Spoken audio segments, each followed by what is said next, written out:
This is Phantom Electric Ghost, and we're live on the air with Melody C. Miller, award-winning filmmaker, for the first time. Welcome to the Phantom Electric Ghost podcast. Woo! Thanks for having me. We want to let people know that we are a featured podcast on the Newsly platform. It's another podcast platform that converts this to audio. So if you use coupon code GHOST to get 1 month free premium subscription, stop scrolling and start listening. This podcast episode will be on Newsly within an hour or two after broadcast. So thank you again for being on the show. We're actually at episode 911 of the Phantom Electric Ghost podcast. We've been on the air since 2016. That's tracking on Apple Podcast. So, and today we're going to talk about documentary filmmaking, which is your expertise.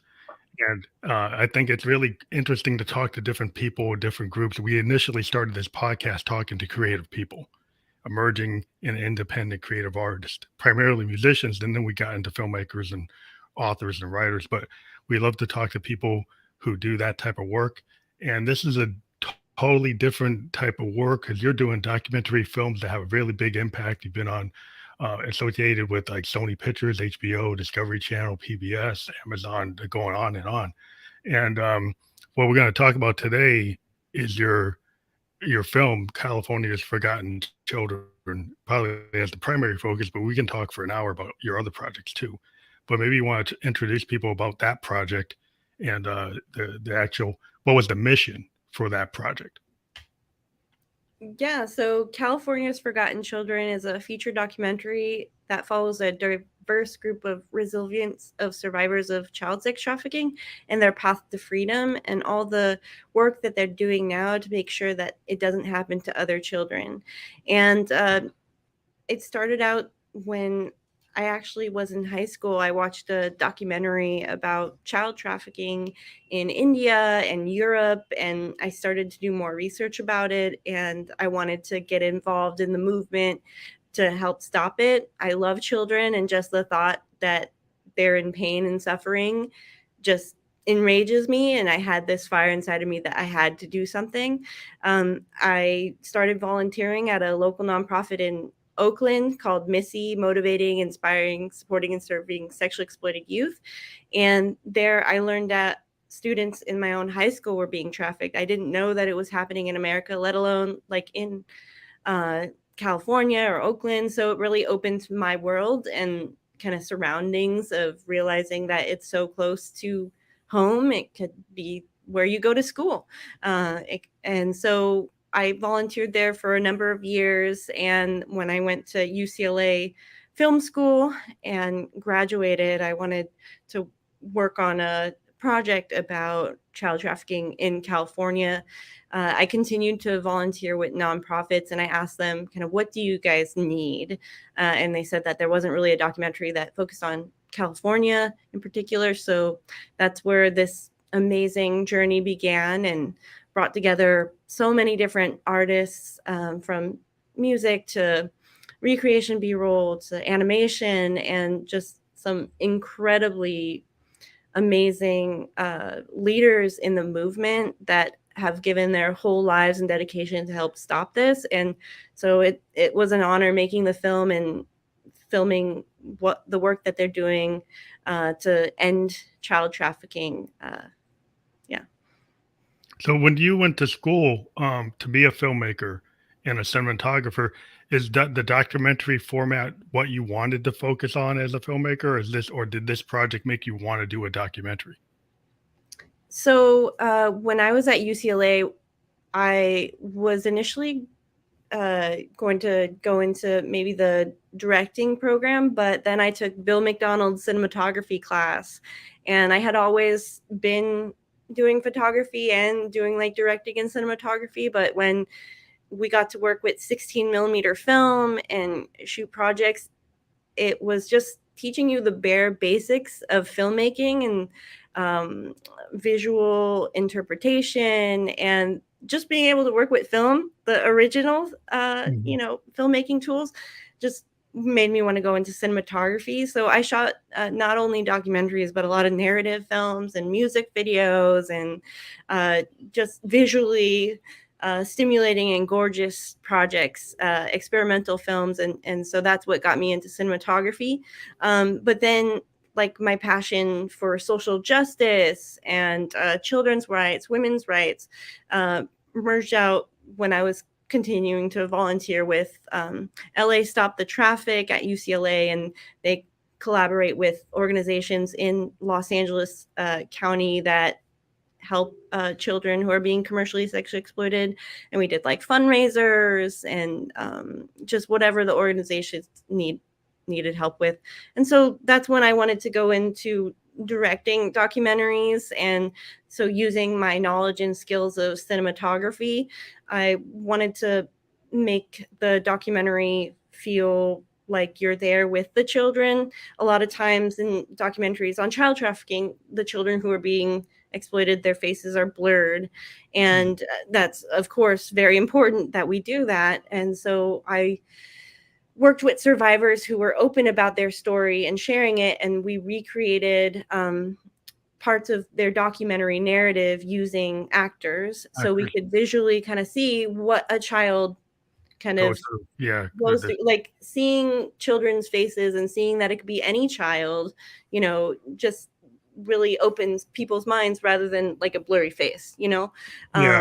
So that's That's a good question. Is like if you do it like a totally into realism, an actual like like a news organization, and don't do the recreations, right? You have some like artistic or cinematography, or you're as a director, it's like I want to tell the story. So you go and use the actors to tell the story. So you think because you want to have an impact, as so you feel like if you just do it with the blurred faces, maybe you're not going to get this point over to the audience because you're trying to get people to understand the issue, right? Exactly. And we used poetic imagery. So it wasn't necessarily, say, recreating exactly what they were saying. Sometimes they might be talking about difficult times, like some children get arrested for prostitution, even though they're under the age of 18. And, they get put in jail, and what that was like at 13 years old. So there's a shot of young Carissa in the documentary where there's a girl sitting at a window and the camera slowly like moves in, and it's as the survivor leader Chris is like telling her story. So it's not exactly showing what was happening at the time, but it's showing like an image of a girl just taking it all in, what's happening, taking it all in that Carissa was talking about. So and we have different moments like that throughout the film, but we also use like archival footage, news footage. We do have blurred faces and stuff like that in certain moments, but those scenes that tell 6 different survivor stories, having to see like a child's face really just pulls the heartstrings of people and makes people want to get involved in the movement. Well, I think as a creative person, I'm a musician and I'm a producer. What we try to do is, serve the project, right? So you whatever tool visually or from a storytelling standpoint you use that serves the moment, right? That serves what you're trying to get across. So if you use 8mm film, or you use digital cameras, or you use certain types of shots or certain types of techniques, as a musician we use different tools to convey different things, right? So I think as a cinematographer and a director, like you used whatever tool you felt was going to give you the right focus for that moment, right? Exactly. And same part, we used animation for the documentary. In certain parts, some of the survivor leaders were describing just how they were feeling, and we have this animation of a girl. She talks about how running away from home, she thought she was running away from the pain, but she didn't know that behind the door was so much more worse that was happening. And it's then the girl opens the door, she falls out of the door, and there are people grabbing her arms, grabbing her legs, and it's this little girl falling into darkness. And that's also another tool of poetic imagery and visual storytelling, where it's not showcasing rape and violence and the horrible things that were happening, but it's visually helping the audience kind of see this little girl struggling, in I the think darkness. that's the poetry of like creativity. Like a Mhm. lot of times, like we're, whether, as a musician, whether you use analog, digital, or real instrument, like, how you record on real tape or use digital, Mhm. depending on what you're trying to get across Mhm. or what you're trying to convey, you do a video, like you said, you animate video, or you have realistic or actual real blacked out, narrative, like you're a news reporter asking a direct question about the exact event. But different things, tools are used for however you're going to create something. As a Mhm. creative person, I think it's a really awesome media because you're pulling in, like you said, music, animation, different types of shots, different types of cameras. There's a lot of creativity to get across what you're trying to show people, the Mhm. whole powerful issue of sex trafficking, which a lot of people would want to say, oh, it's like, somebody comes in a van and grabs you out of nowhere. And we've had some people on the podcast before that have talked about sometimes people don't have a good understanding of what it could be, that you actually it could be somebody that's close to you, not this stranger in the van that comes and grabs you. But there's a lot more complexity to what the situations that people can find themselves into sex trafficking that maybe they didn't understand. Exactly. And there are so many various different ways people can be trafficked, whether they're trafficked sadly by their own parents or they're trafficked through their foster parents. They could be coerced by someone that they love, a mentor or a boyfriend, Mhm. um, through media, um, like through the internet, meeting someone online, thinking that they are a young teenager just like yourself, and you go to meet them and it's the wrong case, or in the entertainment industry, Yeah, you get a business modeling, contract, music you're a model or videos. an actor, you think Yeah. you go to a foreign country and then they lock you up. That you get conned into a bad contract that's more than a bad contract. It actually puts you into like a slavery situation. Is like you're being, a criminal activity that you got conned into, that you got Exactly. are the victim of. And a lot of people don't understand it. They want to just think it's one thing. And Hmm. like anything in the world, things are more than what they appear to be. And it's Hmm. always great to be a document in the documentaries, like said, you try to teach people. Hmm. Is that is that Exactly. is that what your whole goal is, to actually, it's like a learning experience? Yeah, and with the film, we've had tremendous impact. We've screened at over 20 festivals, and then we've done over 100 community screenings with all sorts of nonprofit organizations, to children's hospitals, to police departments, to the Social Security Department, all the way to the United States Senate in front of Congress. And, even at Facebook headquarters, and each one, everybody has a way how they could help and the commercial sexual exploitation of children, from the police department, learning how to work with victims, not treating them as criminals, creating a safe environment, working with local nonprofits to get them the support services that they need, to the hospitals. If you see a child coming in with bruises, or there's also sadly a lot of doctors who don't want to touch children who are commercially sexually exploited because they think that they're prostitutes. And so breaking that stigma and educating doctors about that, and also tremendous. I mean, one of our biggest accomplishments is getting the documentary into schools, and that's what we're really pushing for.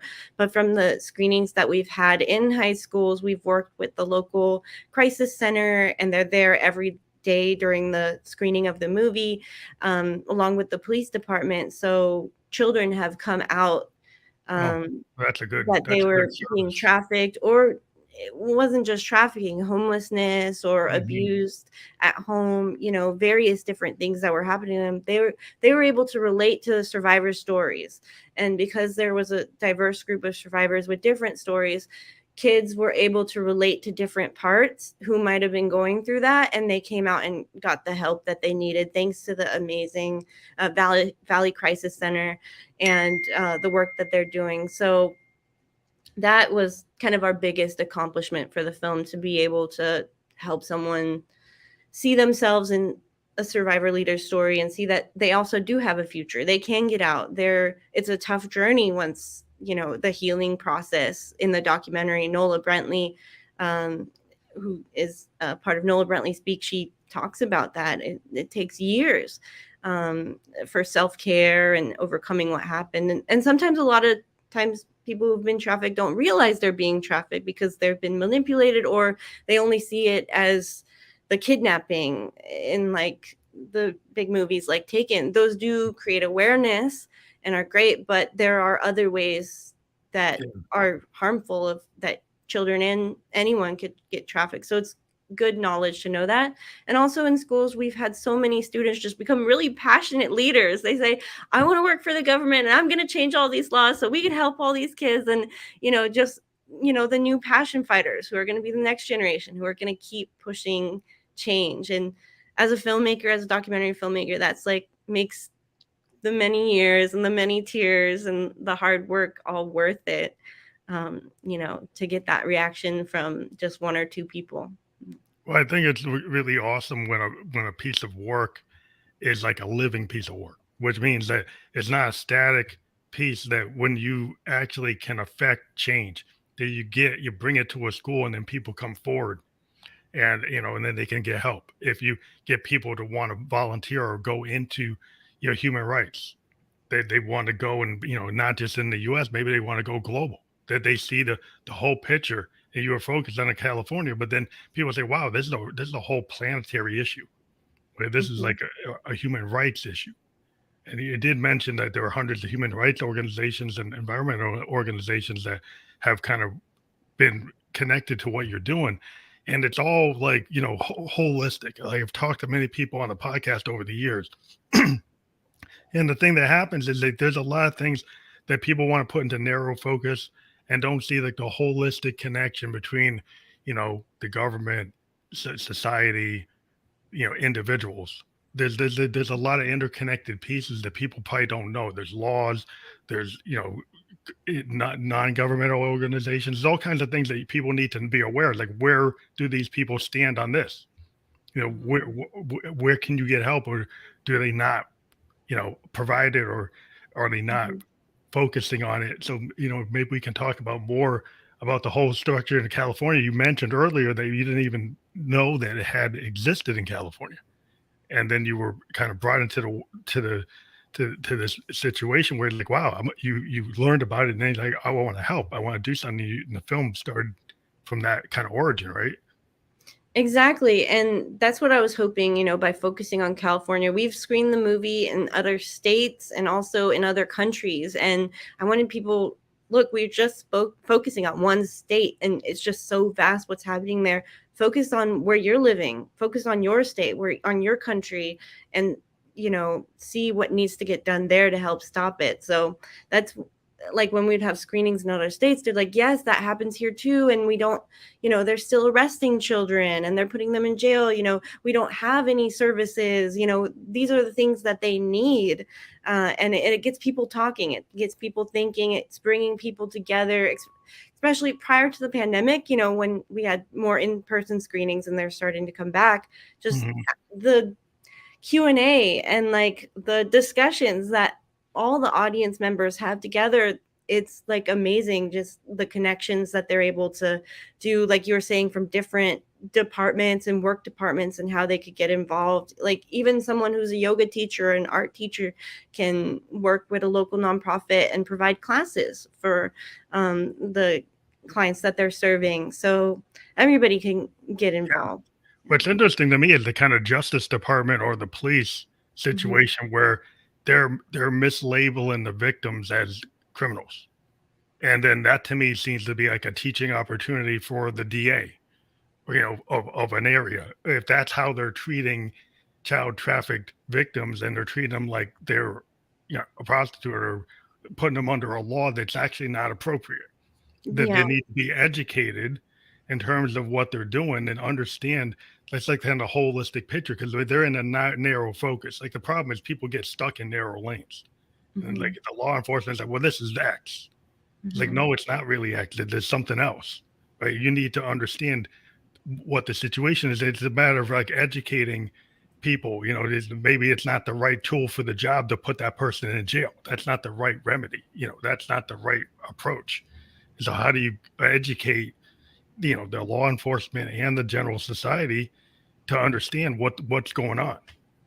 Yeah, exactly. And our film has been used in trainings in police departments, and it's been embraced by many DAs across California and in other states who have showed the film and made improvements to their departments. And bringing in survivor leaders, people with lived experience, to work with the police department and have them tell them kind of what improvements need to be made. I mean, I think I recently saw an article in Merced.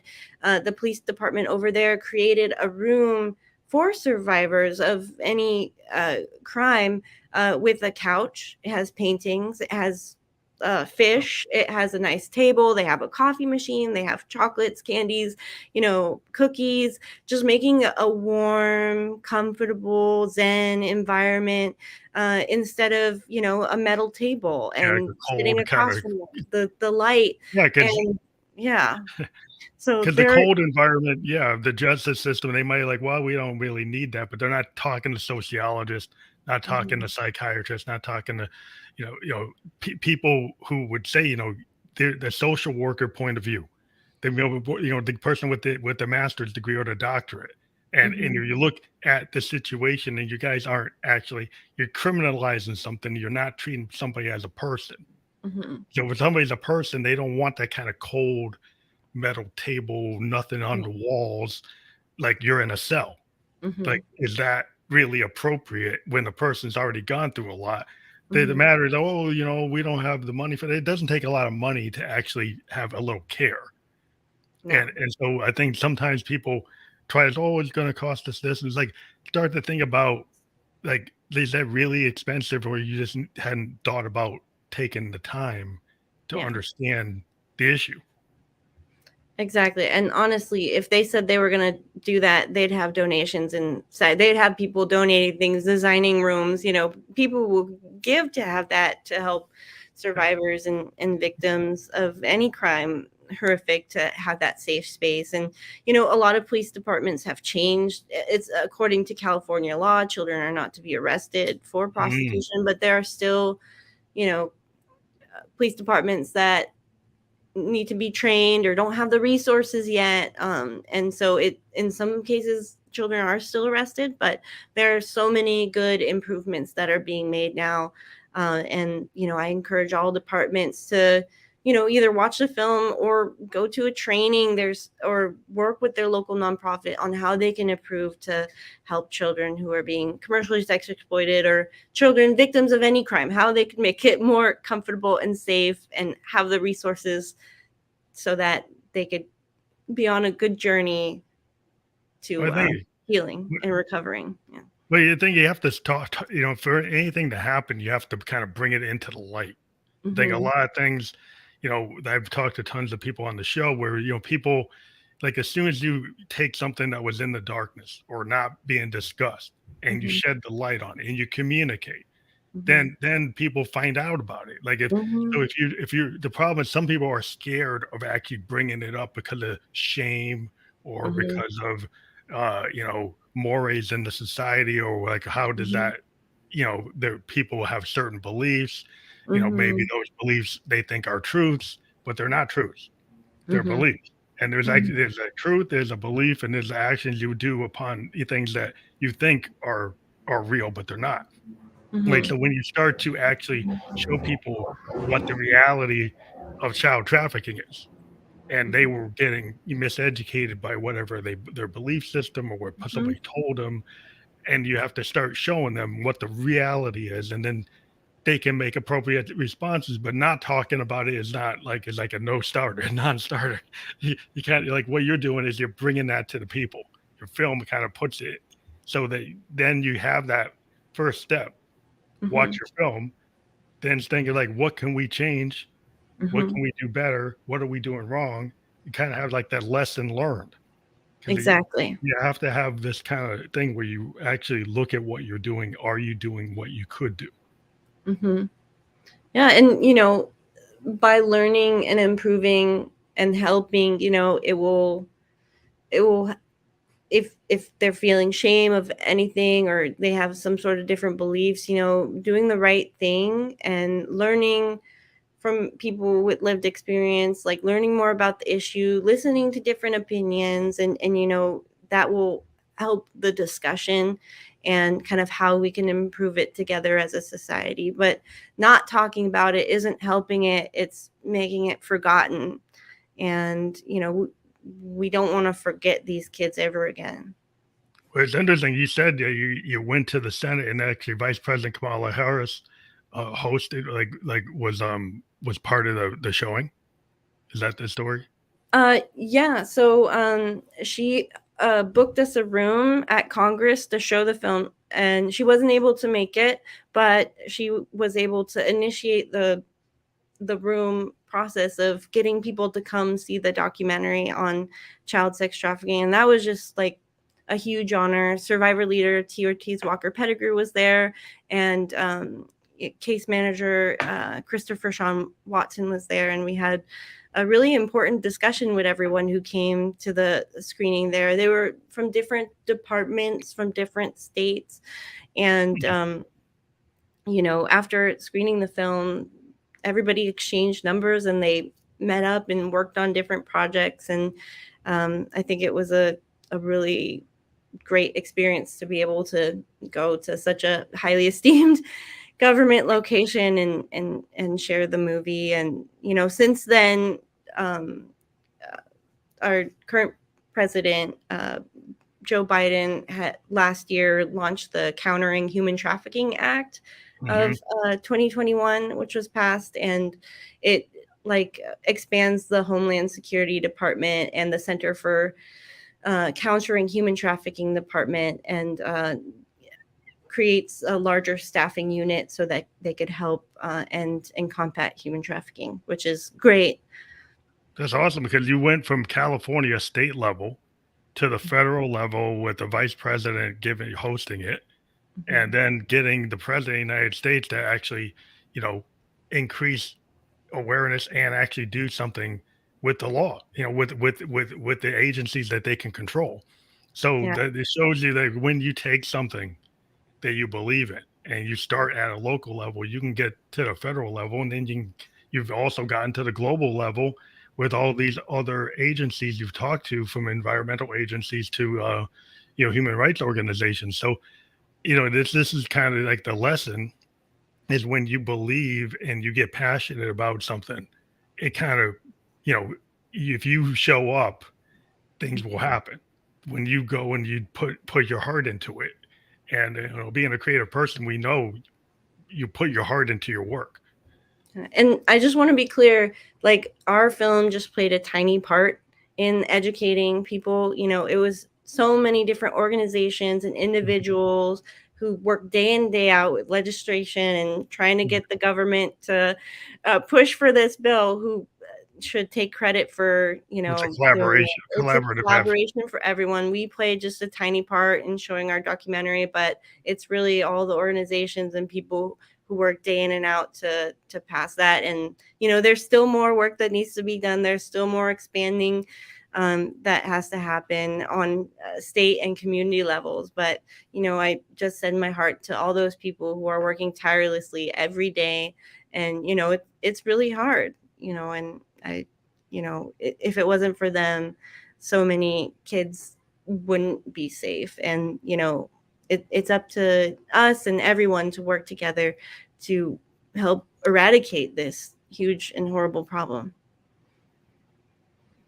Well, it's good to have an impact. I understand there's a collaborative effort with all the other organizations, but Mhm. when you're able to have a film that's actually been able to connect like Yeah. your film's connecting, it is a part of it. And yeah, I Mhm. understand your modesty, but it's always good to to at least be aware of it, Yeah. and if you're part of and it's good that you're giving props to everybody that's involved in the whole movement to get people aware of child trafficking, because that's the whole picture. It's like it's not just a, like in music, people want to be number one. If you're an Mhm. artist, that's not the point when you're doing like a documentary. You're trying to educate And Mhm. if anybody else is helping with it, it's all part of the same effort. Exactly. Yeah. But like what you're doing is like this idea of trauma informed. Like your documentary is helping people understand what it means to be trauma informed. And maybe you can talk to people, what does that term mean to you within the context of what California's forgotten children? Yeah, I think, when we started screening the documentary, it was really shocking to me that almost at every screening, someone who experienced either trafficking or some sort of trauma would come out and start sharing their story with me or whoever was there as speakers. And so it became very clear very fast that we needed to have boots on the ground, like trauma informed facilitators that were at the screenings to provide resources right away to victims Mm, of commercial sexual exploitation. And so having a training to become more informed on working with uh, people who might have experienced similar traumas and getting them the help that they need. I found that so we collaborated with a lot of organizations to make sure we had that support. And I worked with Rachel Thomas, who shares her story in the documentary, mm, and she also is a graduate from UCLA. She has a master's degree in education and curriculum development, and so she developed the curriculum for our movie to screen in high schools from feedback from students. So we screened it to thousands of kids and got their feedback on like what were their feelings before watching the movie and after watching the film, kind of what they wish they had support wise, and kind of what kind of activities would they be interested in, like art or going out volunteering, like after watching the movie. And we saw a huge rate of like all of like everybody just becoming very passionate and more mhm, educated about the issue. A lot of boys commented that they didn't see prostitutes as human beings or children who are being commercially sexually exploited, and now they saw them as human beings, which was like a huge just change. mm. um, that was really big. So, using that feedback, Rachel designed activities for the students so that they either didn't feel alone. Sometimes learning about all these horrible things, it makes you feel like, what can you do about it? It's such a big problem. So, really bringing in that community effort, discussion, questions, and also activism, how they could volunteer, how they could create posts on social media to raise awareness. And yeah, that so it was trauma informed for that. And also on every screening of the movie, like they get handouts on all the resources, how to keep safe, and having also counselors there to talk with the students whenever they need it was really important. Have you ever had some like young people that watch the film and kind of like you as a filmmaker come to you and say, "Hey, this has actually triggered the spark in me to want to go into documentary filmmaking"? Have you ever run into people that have looked at what you're doing and say, "Oh, like now I know I want to do something like what you're doing"? Yeah, I've ran into a couple of people that saw the film and wanted to do what I was doing. They wanted to explore like also different topics of human trafficking. Like in the documentary, we cover boys who are being commercially sexually exploited, but not as in depth as girls who are being commercially sexually exploited. And so one young man came to me and, we started discussing. I'm like, how about you make a documentary about it? Mm-hmm. I just like how I watched someone's documentary in high school and that sparked my journey to make my own documentary years later. Hmm. I sparked his journey to start Yeah, making a documentary and exploring a topic, and, or having different perspectives. So I encourage all filmmakers to, you know, if they want to get involved in, make something to, explore other topics, or, redo my topic, it's totally fine. yeah. As long as we continue to talk about it. Yeah, just the fact that you did the work and then it sparks another person to say, Mhm. "I am very much interested in the documentary film format. Maybe I can take my perspective on it."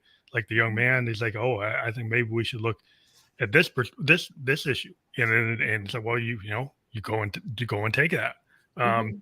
and it's like, that's always a cool like a mentoring kind of thing. The fact that you create it, like when you're an artist, like you're a musician, you create a piece of work, you inspire people to actually create other work in the same vein, but it's different. It's a Mhm. different take on it. Yeah. As like a jazz musician, you create like a standard, and so everybody wants to do the standard and then tweak the standard, and make something else. So Mhm. it's always that inspiration is maybe it wasn't initially intended that you're going to inspire filmmakers because Mhm. you were trying to elaborate on the issue with the forgotten children.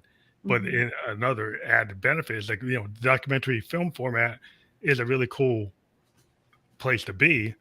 Is Mhm. that in the industry in film? Is it harder to get into documentary filmmaking than other types of filmmaking? Um, well, I think it's easy to start making a documentary, get your camera out, shoot a project that you're passionate about. I've worked on films that are narrative, and with that, you need to find actors, locations, casting, crew. Those are things you could still do when you're first starting out, but documentary, the people are already there, the location's already there, the story's already there. So take out your camera and you could start that. But making a living in documentary filmmaking is very difficult, especially because a lot of our work is around social justice and giving. And as a documentary filmmaker, you're so giving, you're so passionate, and it's hard to How to make a monetize it? living Yeah. Can you that get way. like can Yeah. you get venues to, like, I don't know, can you get theaters to show it? Can you get Mhm. channels to actually put it on? Can you get it into like a distribution network compared to like, oh, I'm gonna be a commercial filmmaker, I'm gonna go and do advertising, or I'm gonna do music videos. I'm gonna do something that's more commercially viable. But it's kind Mhm. of like an independent musician. Like if you're an avant-garde musician, right? Mhm. You want to be like a Velvet Underground and Andy Warhol, you're going to have a very narrow audience because Mhm. that's not top 10. That's Mhm. something else. But it's still what you want to do. And Mhm. so people are passionate about the thing that they really feel, right? So it seems like, documentary film to you is that you have a passion about it, right? Mhm. Yeah, and I still have a balance of work. Like I do corporate work, I do work as a cinematographer, I shoot other people's movies, and that's kind of where I get my income from. But like Me for too. the projects I really give my heart into, a lot of that instead it's opened doors to other opportunities, and that's how I see it, and it also creates amazing change. So that's how I make it, it's okay, we Yeah. didn't, I can't survive through it, but it's opened other doors and opportunities for myself and all the people who are involved in the movies. That's like the starving artist thing. Like everybody has a day gig or the day job that helps do their passion. Like you have your Mhm. passion project, and then you have what helps you keep doing your passion project. And because the world today has less gatekeepers, I'm Mhm. just wondering, like in terms of like in the music industry, there's less gatekeepers because you can just go out and put it out yourself independently. Mhm. Is it the same kind of thing, a documentary film when you start to do it, okay, if I create it, I'll be able to find a place to distribute it or to put it out because I'm Yeah. an independent creator. I finally learned how to do that. 15 years it took. More doors and opportunities are opening up for independent filmmakers to be able to put their movies on larger platforms and do distribution. But it did take me a while because it was my first feature film. Everybody says, oh, you need a sales agent, you need a distributor, there's a certain path you have to go through. And I sat around waiting for a distributor. I tried talking to different distributors, and a lot of that they just don't like. It really depends on the distributor, but they didn't really see your film for its value for impact, more of its value for how much money they can make, which I Mhm. understand. They're going to invest a lot of money into it and they want to be able to make a profit. So but so I figured out how to do it myself. Mhm. And also because it was my first film, I didn't have a lot of funding, so a lot of the work I had to learn how to do myself. So we did self distribution for the documentary. So people would order virtual a screening license, and then I would make the DVD. I'd like stick the sticker on. I'd like cut the paper for the Yeah. DVD and ship it to them. Independent. Write a thank you note. Did that, but I also learned how to get it on PBS on my own through NETA, the National Education Telecommunication Association. They're like a great door for independent filmmakers to get their work on TV, and over 44 channels picked it up, and they showed the movie. In order to get those 44 channels, we emailed them, we sent letters, we called each one, explaining the documentary, asking if they could air it. And then I finally recently figured out how to get it on iTunes and Amazon and Apple TV and Tubi and all that through Bitmax. Yeah, you got on the Smithsonian channel too. I've worked for the Smithsonian Channel. Oh, okay, On a different documentary. Oh, you collaborate on something different. Okay. Yeah. So I figured out how to do that for the film, and kind of figured I was able to take that and use that for my next film. And now that I'm working on my third feature documentary, now I've already figured out the distribution, which is generally like you don't really know when you're starting out, but now I know how to get there. And so I'm kind of working backwards. I know the distribution, I know the audience, and now I could focus on the creative fun stuff, Well, sometimes that's the way art is. I mean, when you're a creative person, sometimes like you don't think of those kind of monetary conversion type of tactics of like getting into the distribute. Like if you create a piece of art, say I wasn't necessarily thinking about trying to make money, and it happens to get an audience, or it happens to fit into a channel. Everybody said, "Oh, that's what you should think of first." But I think if you're thinking about an idea or a topic, you might focus more on that to actually get that. And I don't think there's anything wrong with that. It's just the way the world is. Or they want you to be more business minded. And sometimes creative people are not necessarily business minded at the beginning. Yeah, and that was for my first two films. And we even had a sales agent that strung us along for over a year, and we weren't able to do anything with our film until the contract ended for my second movie, and then later on we did our own thing and we won an Emmy. So that helps right there, right? I mean, it'd be great if I could finally find an amazing distributor, but just knowing that it worked for my first two films. I know how to get on PBS. I have the connections with the educational distribution market. I know how to do these things. So just having that makes it less stressful, I guess, for the third time around for a feature. Does an Emmy really open the doors for your distribution? You would think like if you win a Grammy or win an Emmy or win those big awards, does that really help you open up markets?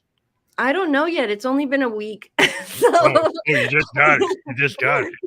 I just got it. So I don't know yet. I'm hoping that, I'm going to be doing grant writing for this new film and all this stuff. So I hope that if they know that I've won an Emmy and that, I guess as somebody that doesn't know, I mean, I assume like when you win a Grammy, like as a musician, you think you're going to get a better deal. Like you think you're going to get a wider, they're going to put that stamp on all your albums. Hey, he's a Grammy award winning.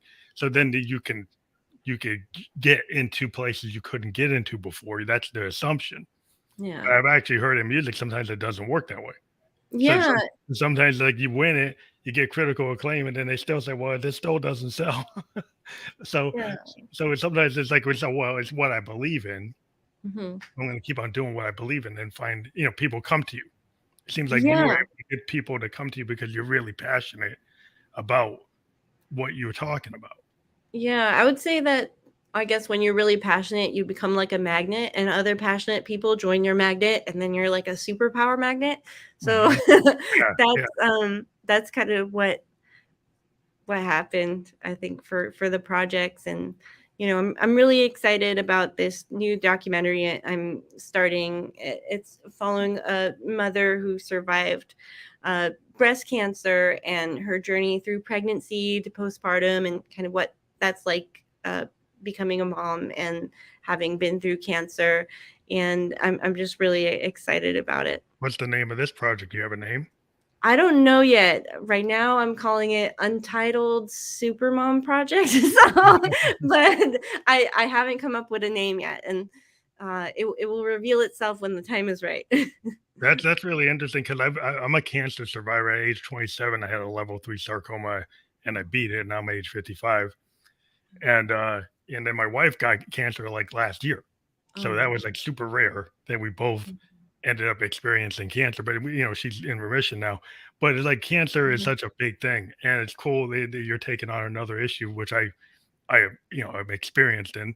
But yeah, it's just so like when you deal with the documentary film format, Mhm. you're using it to elaborate on societal or impacts that's your point of view, right?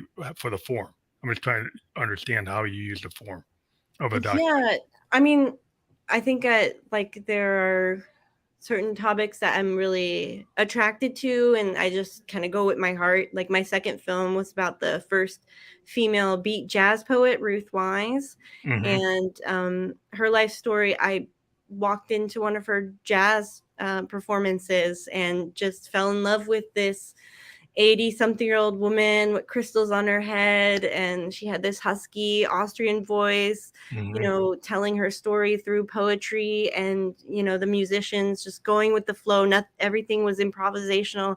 I just needed to know who she was, and started this epic film project where she unlocked a lot of my imagination, and we pushed a lot of boundaries in documentary filmmaking, to tell her story. It became like its own. The documentary film came like its own jazz. Like a stream of uh, consciousness fusion jazz thing. yeah, That's and always, yeah, I would love that. incorporating like elements like dance and Mhm. art and music and filmmaking, and just really weave that in, but still making it cohesive story. But it was very surprising, and exciting for people, and also kind of a little funny too. Some people were writing about how it had a lot of humor. So even though it does talk about some serious topics, she's just was a joy to be around, and definitely will make you laugh. Do you think you would ever do more documentaries about musicians that you're interested in that kind of way? Oh, yeah, of course. If I find the right one, and I've worked on like as a cinematographer a documentary about Jenny Rivera, who is a famous musician, and it's kind of what comes along the way with Ruth Wise. We developed a relationship. She was in her 90s Hmm. when she passed away, but like she could sometimes be in her early 20s, like Yeah, even though she was in her 90s, and like we yeah. became best friends, but almost like a grandma. So it was a close journey and experience with that. And after she passed away, we created a nonprofit to honor her, and we give out annual grants to help poets and artists in need. And we give out different themes each year. We have like a committee that selects the poems, and we help youth and like more established poets as well. And we're working on helping schools and worn, torn locations. The foundation is called Ruthwise Foundation, and if you look it up, people can apply.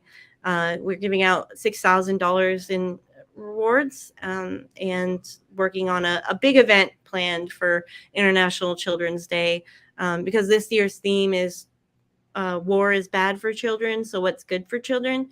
Because Ruth Wise is survived the Nazis in World War II, and wrote Hmm. a lot of her poetry about you know escaping the Nazis, and a lot of her family didn't make it too. Hmm. And she's been a huge advocate for anti-war, and she dyed her hair green in order to raise awareness, and she kept her hair it turned into teal later on. She did her own shade, but for like almost all her life, she watched the documentary "The Boy with the Green Hair" in the 1940s, and that was a anti-war movie where one Hmm. day a boy wakes up with green hair, and people ask him why you have green hair, and he says because war is bad for children. So that's kind of where the theme comes from, and we're excited to see what poetry comes in to raise awareness on that. Yeah, because always, it's a, being a musician, taking on social issues is part of like, some musicians, might do that. And I tend to do that with my work. But poetry, I've talked to a lot of artists and even musicians, they always start with poems. They Mhm. usually start as a poet and then they transform it into lyrics. So the whole artistic vision of Mhm. connecting poetry to like activism is Mhm. like I'm a big fan of Dylan and Neil Young, Mhm. and the idea like Neil Young is like "For Dead in Ohio." Mhm. Some people say, "Oh, musicians shouldn't talk about things. You should be an entertainer." But there's a whole tradition of artists that do say things like Mhm. Dylan and during the civil rights era. He had all these songs that were talking about times are changing. So Mhm. the "For Dead in Ohio," like you can talk about what's going on. You don't just have to entertain people. You can Mhm. actually inform people. And some people don't they feel that. But yeah, it's just interesting to be that you as a filmmaker, you could go and explore all kinds of interesting things. So like I'm looking forward to a lot of the work you're talking about in the future. Do you have other ideas that you're kind of sitting on in terms of what you want to work on in the next like 5 years? Yeah, I have other ideas that I'm sitting on, but they haven't, like, I've kind of reached out, but they haven't come to fruition yet. So I don't want to say anything yet until Mm, like I kind of have some concrete, like, yeah, you could come film me type thing. But like the project about Amber, um, I'm really excited about. And I mean, what really attracted me is I recently became a mother myself, and mhm. just seeing her story, breastfeeding with just one breast, like going through that difficult journey of, having a kid after experiencing cancer. I was just really drawn to her story and her resilience, and how powerful that is.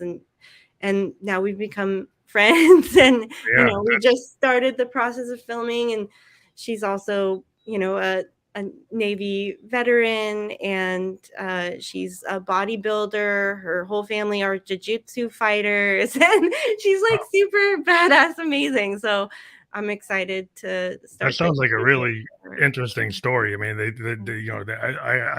being a cancer survivor myself, and then I got married and I had my daughter with my wife. That was like a big deal for me. I actually changed my after I had cancer, it made me feel like I should do things differently. And one of the things Mhm, I did differently is I got married and we had a kid and we lived in Tokyo for like 2 years. But I did things I didn't think I was going to do. That kind of gave me another lease on life. That it mhm, actually made me feel that, oh, I should try things that I was scared of doing yeah, because I survived. Like that survivor kind of story of, oh, the things are, you can actually overcome a lot of things. And once you mhm, go in that kind of spirit, so I totally, you know, uh, understand that kind of perspective, kind of living through it. But yeah, I think it's a really cool story to tell. mhm, Um, from because a lot of people, sometimes they get maybe to looking at a cancer survivor, they think we're victims, mhm. and you want to show a different kind of angle that you can be triumphant. That you don't have to be like the victim, right? Exactly. That's why she shares her story, because she want, like, the moment, like, uh, it was removed, like she decided not to you know get it put back, because it was just her now, and she wanted to share her story and her journey with others to empower them. And I think that's really important. Yeah. And also, she was so young when it happened, and Mm. I know many other women who are in their early 30s, 20s, that are also getting breast cancer, and it's just really scary because they don't really check for it until your 40s. And a lot of times it's kind of overlooked, and I think it's a topic that we have to discuss about. Mm, Yeah, more education because a lot of mhm, times people, I was lucky that I found my sarcoma and it was mhm, external. If it had been internal, you wouldn't be talking to me because I wouldn't have checked for it. I'm 27 years old. I wouldn't think I had cancer. mhm, Right. And so there's a lot of things I learned about it, but I was able to like I initially noticed this thing growing and I was like, oh, what is this? And then, mhm, I actually went to the doctor and I was like, wow, I'm glad I actually did. But a lot of people are so, adverse to like science and doctors and they want to say this and say that. But like you ought to really read up on mhm, everything when they deal with cancer. You shouldn't just listen to something on some blog. You need to mhm. do the hands-on research. And I hope like what you're doing with your documentary is like tell people like the real consequences of not paying attention to your body. Exactly. And I'm gonna like each one of my films has like a different type of style, like a different type of poem, I would say. And so this one, I'm gonna tell it through her and her family. Like I do have a sit down interview, but I'm not gonna use it. That's gonna help me weave the story together. And I'm taking, like, we're going to a doctor's appointment in 2 weeks. You know, we're gonna talk with the doctor about like the Black maternal health crisis right now, and also about, you know, post cancer, having a child, and you know, go to like a Navy ship and, you know, film her talking about what it was like working on a Navy ship and, you know, being pregnant, you know. Yeah. And you know, so it's going to be a different style than my other 2 documentaries, and it's going to be told through her and her family, and, you know, the people around her on this journey. And I'm really excited about it. Yeah. Oh yeah, we love to like when you get, you know, to the, you know, when you're ready to present it to the world, like we're talking about this one with California's Forgotten Children. We love to have people come back on the show. We have repeat guests talk about whatever they're working on. So Mm-hmm. yeah, we think that that's always a cool thing to do because, you know, we've been around like since 2016, and we want to let people know, like, if you go to www.californiasforgottenchildren.com, what will people find there when they go to your website? Oh, when you go to the film's website, you can watch the movie. You can host a screening of the film, either raising funds for your local nonprofit or hosting a free screening for people to come. There's information and helpful guidebooks on there. You could also bring it to your schools, bring it into your library. There are resources on and facts about child trafficking, and also safety resources. Also, more educational curriculums from different organizations that we know about and we share, and also learning more about the organizations in the film and other nonprofits if you wanted to get involved, and or work with some of the survivor leaders in the film. They all have their own amazing organizations that you should go out, donate, support, or collaborate with them on projects. Yeah. Well, thank you. Thank you for telling us all that. I think it's really important for people. I've always said on my podcast that, like, if you want to know more about the guests we've talked to, do click on the links that we provide. But that one right now, if you're listening or watching, you can't click on it. But when we're fully published on our partner sites like Apple and Spotify and iHeartRadio and places like that, you'll actually be able to click on that and it will click right through, right to the website. So we do encourage people to actually click on that link, and we do appreciate the fact you came on the Family Electric Go show today, and we hope that our audience will watch your film and actually book showings and screenings, and, you know, get into your work, because we like to present people to our audience that we think are important people to check out and check their work out, and we're very happy that you came on the show today. Yeah, thank you so much for providing a platform for artists like myself to share the work that we're doing and talk about it, and hopefully other people will be inspired by it. Yeah, that's always the mission, is to, you know, take this creative community across the world and introduce each other. We've actually, you know, had other filmmakers on. We hope that people watch this and maybe people contact you. You never know. We've had lots of people collaborate, you know, with people they've actually seen on the show. Mhm. They've actually Yeah. contacted and say, hey, you know, I can do X, and they find, oh, well, that's something we could work on. So I mean, that's the whole idea of creating like a podcast community of guests and hosts that have, oh, this is interesting. Maybe I should get into this. Maybe I should talk to this person to find out, you know, more about whatever they're doing, and maybe I could do something that's a synergy. You never know. But thank you. Synergy. Yeah, I'll also throw out my personal website, mcmfilmmaker.com. That's where you could see my cinematography work and the other projects that I've worked on. Oh, send me that on the private chat, and I'll add that to the actual distribution on the podcast, Okay.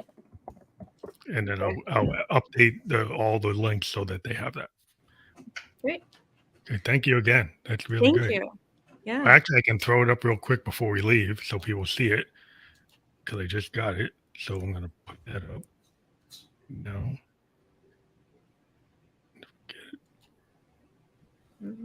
Yeah. So there you go. So if that's your main site, right?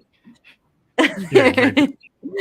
That's your main site. So that's mcmfilmmaker.com, www.mcmfilmmaker.com. Go check that one out. That's also going to be on our overall link. So thank you again for being on the show, and hope you have a great night. Thank you. You And too. like I said, this will be fully published on all the platforms that you can watch a podcast. So you'll be able to watch us anywhere. So thank you. Great. Thank you. Take care. Have a good night. Bye. Good night.